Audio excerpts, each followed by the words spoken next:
Bonjour, Élise Vanek. Bonjour, Marie-Laure de Cobert. Nous sommes ingénieurs patrimoniales chez Swiss Life Banque Privée. Nous allons vous parler aujourd'hui des principaux programmes fiscaux des candidats aux élections présidentielles qui arrivent dans moins de 3 semaines.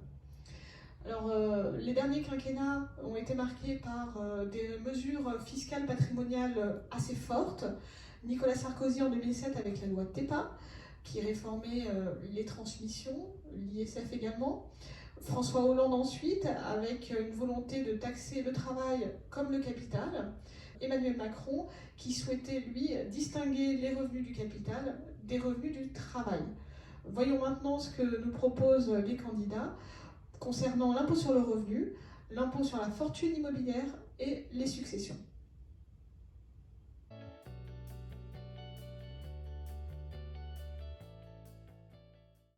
Quelques chiffres pour commencer.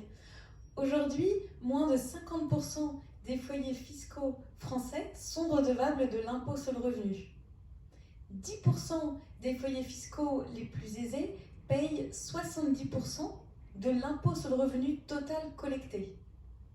Pour les revenus de l'année 2019, seuls 0,2% des redevables étaient dans une tranche marginale d'imposition à 45%. Et aujourd'hui, l'impôt sur le revenu représente environ 24% des recettes fiscales de l'État français, ce qui est le deuxième poste de recettes de l'État français après la TVA.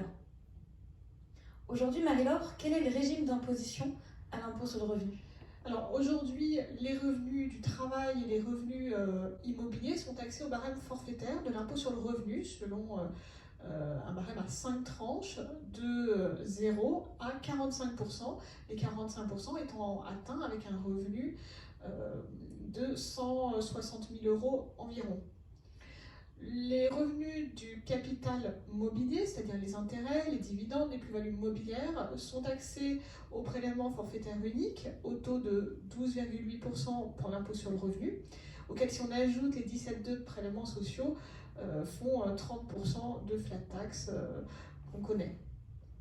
Avec toujours la possibilité pour le contribuable d'opter pour une imposition au barème progressif pour ses revenus du capital mobilier s'il le souhaite.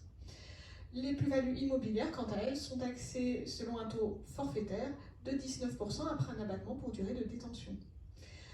Que nous proposent les candidats aujourd'hui à ce sujet ? Aujourd'hui, le principe du barème progressif est totalement acté par l'ensemble des candidats.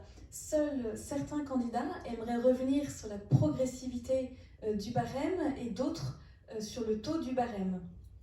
Concernant la prise en compte de la situation du foyer fiscal pour le calcul de l'impôt sur le revenu, certains aimeraient revenir sur le quotient familial et d'autres sur l'individualisation de l'impôt sur le revenu pour son calcul. Et enfin, un autre aimerait revenir sur la mutualisation possible pour le calcul de l'impôt sur le revenu pour les concubins lorsqu'ils le souhaiteraient. Côté prélèvement forfaitaire unique, seuls 4 candidats aimeraient le supprimer. Donc la grande majorité des candidats souhaiteraient le conserver. Pour autant, aujourd'hui, le taux est de 12,8, comme le disait Marie-Laure, et les candidats ne précisent pas une évolution potentielle du taux.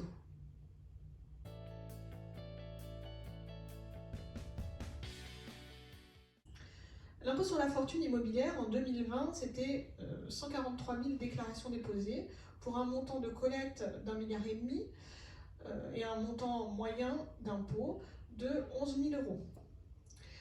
65 000 foyers avaient un patrimoine net imposable compris entre 1,3 million et 1,8 million.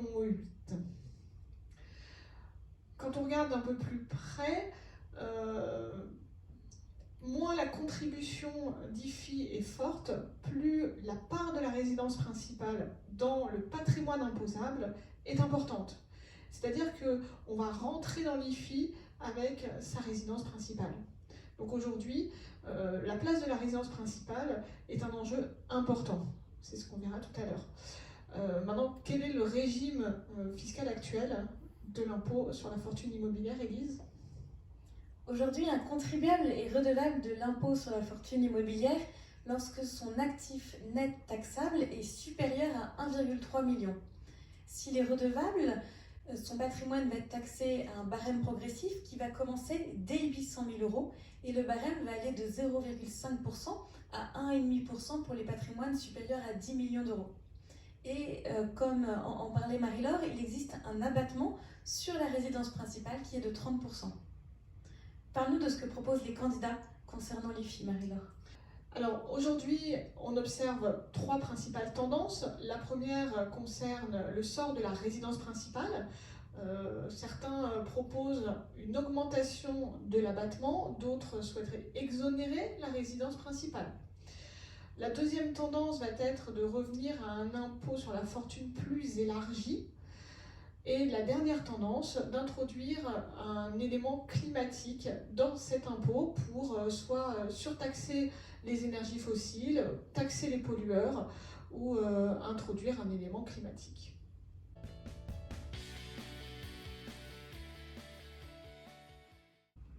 La transmission, c'est un sujet phare de cette campagne présidentielle. Elle est abordée par beaucoup de candidats, alors que pourtant elle concerne une minorité de Français. Pourquoi? Puisque la très grande majorité des successions en France est exonérée de droits de succession. 10% des ménages les plus aisés détiennent plus de 51% du patrimoine net total des ménages.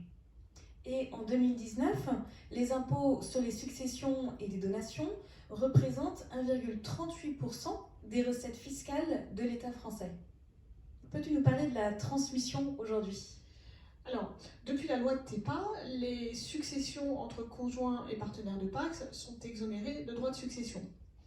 En matière de donation, ils doivent s'acquitter de droits de donation. Les successions, les transmissions en ligne directe sont taxées selon un barème progressif de 5 à 45% après un abattement de 100 000 euros. Les transmissions entre grands-parents et petits-enfants, les donations plus précisément, bénéficient d'un abattement de 31 865 euros, mais cet abattement n'est pas applicable en matière de succession. Pour les parents jusqu'au 4e degré, on va appliquer un taux de 55% et entre tierces personnes, le taux passe à 60% après un abattement de 1 594 euros. Alors, on a quelques biens qui vont bénéficier d'un régime fiscal particulier. On va citer la résidence principale, sous condition on va pouvoir bénéficier d'un abattement, ou encore les transmissions d'entreprise avec le pacte Dutreil qui va permettre de bénéficier d'un abattement de 75% pour le calcul de la base taxable. Et si on est en matière de donation en pleine propriété, on va avoir une réduction de droits de 50%. Maintenant, que proposent nos candidats à ces présidentielles, Élise? Aujourd'hui, parmi les propositions des candidats, on peut voir deux tendances. Certains candidats souhaitent promouvoir la transmission et d'autres souhaitent augmenter certaines transmissions. Dans ceux qui souhaitent promouvoir la transmission, ça peut se faire par une hausse des abattements, ce que proposent la plupart des candidats, avec une spécificité pour certains qui veulent avantager les transmissions en ligne indirecte, d'autres qui souhaitent augmenter les abattements des successions et tout en augmentant ceux des donations, mais de façon moindre. Ensuite, on peut diminuer le rappel fiscal des donations. Voilà pour ceux qui souhaitent promouvoir la transmission. Dans ceux qui souhaitent augmenter la taxation de certaines transmissions, cela se fait notamment par une augmentation du taux des tranches du barème. Certains candidats proposent également un plafonnement de la transmission. Et enfin, certains proposent de prendre en compte toutes les donations ou les héritages qu'un contribuable a pu recevoir durant sa vie. Concernant les transmissions d'entreprise, et plus précisément le pacte Dutreil dont parlait Marie-Laure, très peu de candidats souhaitent le supprimer. En revanche, beaucoup de candidats souhaitent l'améliorer, voire le sanctuariser. Et aujourd'hui, on constate que le pacte Dutreil est trop peu utilisé, alors qu'il présente un intérêt majeur en termes de transmission d'entreprise. Peut-être qu'il est peu utilisé du fait de sa complexité administrative.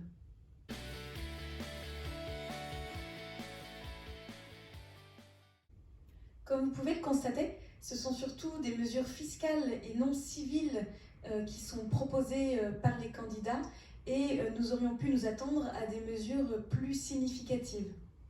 En tout état de cause, l'assurance vie n'est pas remis en cause et c'est un véritable outil de transmission, l'assurance vie, qui s'adapte parfaitement aux situations familiales modernes et c'est également un excellent outil en termes de gestion. Merci Élise. Je vous rappelle que certes les présidentielles arrivent, mais elles sont suivies de peu par les élections législatives. Et en France, le président de la République ne fait pas les lois seul. Merci Marie-Laure, nous vous remercions pour votre attention.